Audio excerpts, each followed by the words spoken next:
कल रात यानी 29 और 30 अप्रैल की शब भारतीय एयरफोर्स के 4 राफेल तैयारों ने भारतीय जोग्राफियाई हुदूद में रहते हुए मकबूजा जम्मू कश्मीर में पेट्रोलिंग की। हमारे पास समय सीमित है,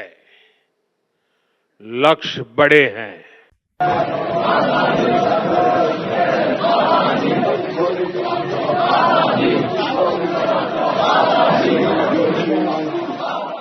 आपको क्या लगता है नारे कहां से, श्रीनगर से आ रहे हैं? नहीं, ये नारे इनके सो कॉल्ड आजाद कश्मीर से, जो कि असल में पीओके है भाइयों, ये नारे वहां से आ रहे हैं। सिक्योरिटी जराये के मुताबिक पाकिस्तानी एयरफोर्स की बरवक्त और मुस्तैद कार्रवाई पर इंडियन राफेल। पाकिस्तान में डर का माहौल तो था ही, लेकिन वो डर का माहौल अकारण नहीं था, ये लगातार सिद्ध होता जा रहा है। इंटेलिजेंस इत्तलात हैं कि अगले 24 से 36 घंटों में पहलगाम वाक़े से जुड़े बेबुनियाद और खुद साख्ता इल्जामात को बुनियाद बनाकर भारत पाकिस्तान के खिलाफ फौजी कार्रवाई करने का इरादा रखता है। सिक्योरिटी जराये के मुताबिक पाकिस्तान एयरफोर्स के तैयारों ने हिंदुस्तानी एयरफोर्स के उन जंगी जहाजों की फौरन निशानदही कर ली। कश्मीर को इतना चमकाना है भाई, इतना चमकाना है अपने कश्मीर को कि वो लोग जब भी किसी पाकिस्तानी फौजी को देखें मुजफ्फराबाद में तो मुंह पे 4 थप्पड़ मारे। साहब की पोजीशनिंग की जहां पर वो खुलेआम भैया सिक्योरिटी टीम के साथ मिलते हैं।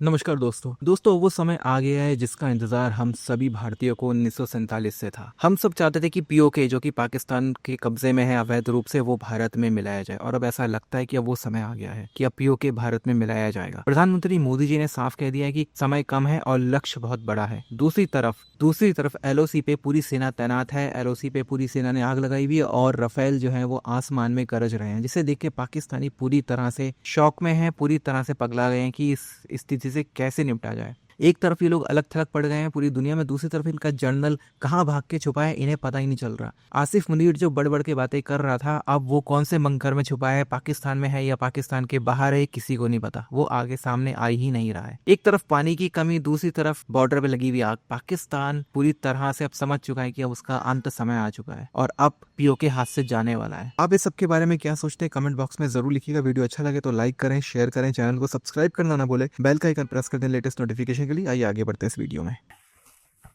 वहां के लोग आजादी मांग रहे हैं, बात छोटी सी है, बात टैक्स की है, बात जुल्म की है। बात यह है कि बिजली किस रेट पे बनती है और किस रेट पे बिकती है।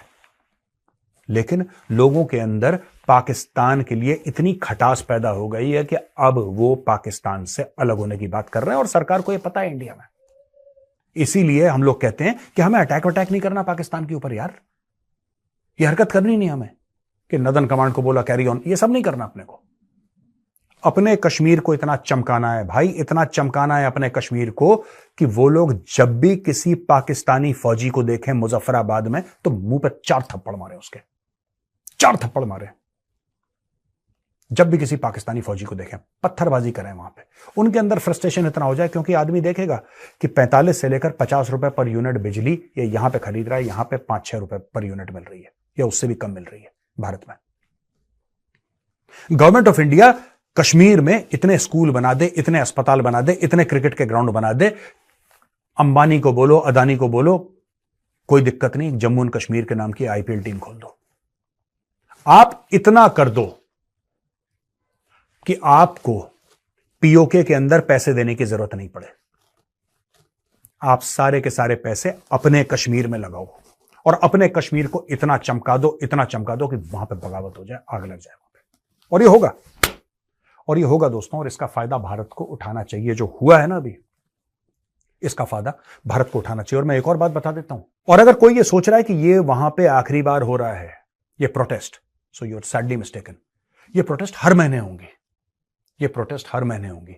अब सबसे पहले वहां पे एक लीडरशिप जन्म लेगी, आवामी एक्शन कमेटी नहीं, इसके अलावा एक लीडरशिप, एक कश्मीरी लीडर पैदा होगा पाकिस्तान ऑक्यूपाइड कश्मीर से। हुर्रियत कॉन्फ्रेंस बनाई थी ना तुम लोगों ने, हुर्रियत कॉन्फ्रेंस। अभी बेटा रुको, हम एक हलवा कॉन्फ्रेंस बनाते हैं वहां पे, और ये जो हलवा कॉन्फ्रेंस है पाकिस्तान का हलवा बनाएगा वहां पे। अब तुम्हें दिखाएंगे शटर डाउन कैसे होता है, अब हम तुम्हें दिखाएंगे कि वीकली टाइम टेबल कैसे लगता है, कि वेडनेसडे को शटर डाउन होगा, थर्सडे को पत्थरबाजी होगी, फ्राइडे को जुम्मे की नमाज के बाद फोर्सेस पर अटैक होगा। ये सब होने वाला है और भारत कुछ भी नहीं करेगा, ये सब वहां के लोग करेंगे। हम सिर्फ उनको पॉलिटिकल, डिप्लोमेटिक और मॉरल सपोर्ट देंगे। समझ गए पाकिस्तानियों? मॉरल, डिप्लोमेटिक और पॉलिटिकल सपोर्ट। और हमने क्या करना है? तो दोस्तों, ये थी मेरी छोटी सी बात। आप देखिएगा, जो जो चीजें इन्होंने हमारे कश्मीर में करी थी ना, वही वही चीज वहां पे ऑक्यूपाइड कश्मीर में, पीओके में हो रही है। वही चीज गिलगित बाल्टिस्तान में हो रही है। There is no difference.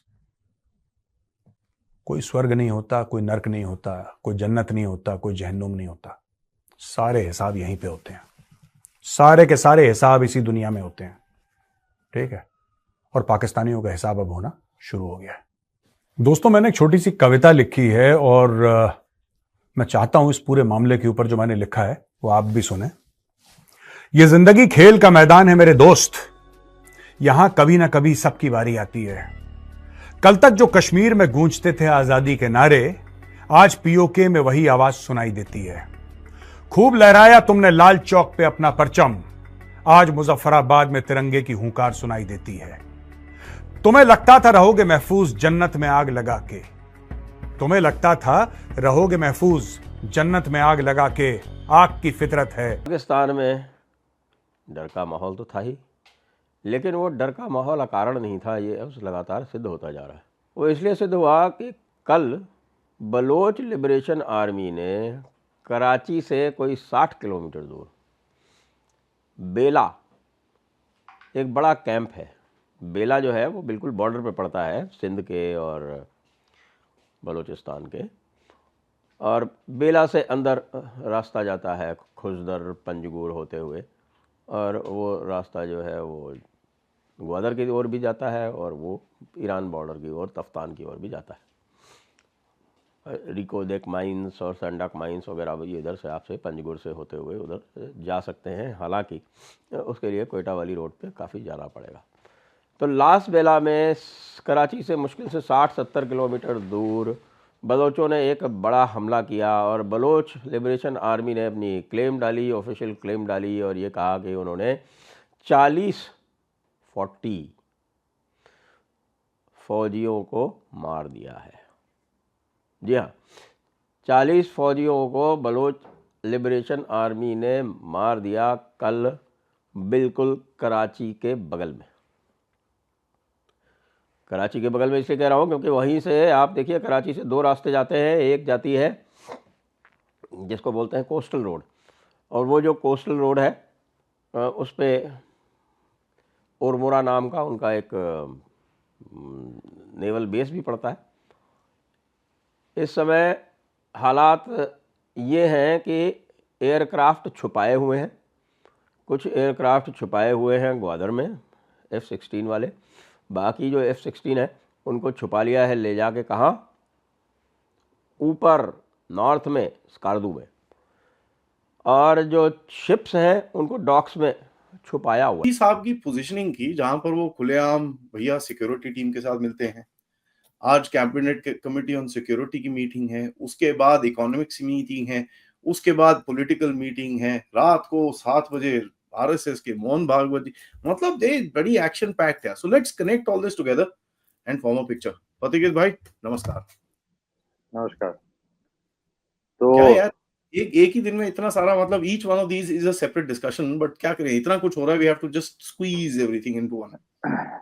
नहीं, एक चीज आप नोटिस कीजिएगा, ये उरी के बाद जो सर्जिकल स्ट्राइक हुआ था, या फिर वो पुलवामा के बाद जो बालाकोट में स्ट्राइक हुआ था, उसके पहले भी शायद इस तरह के कैबिनेट मीटिंग्स हुई थी ऑब्वियसली, लेकिन इसको कभी पब्लिकली बोला नहीं गया। वो totally it was shrouded in secrecy. और इसके दोनों ही अटैक के बारे में तो बाद में पता चला, after the things got over, फिर उसके बाद पता चला कि कुछ हुआ है। बट इस बार it is completely different, which means इस बार क्या है, एक मीटिंग हो रहा है। कल का जो मीटिंग का तस्वीर आ रहा था कि NSA was there, I think the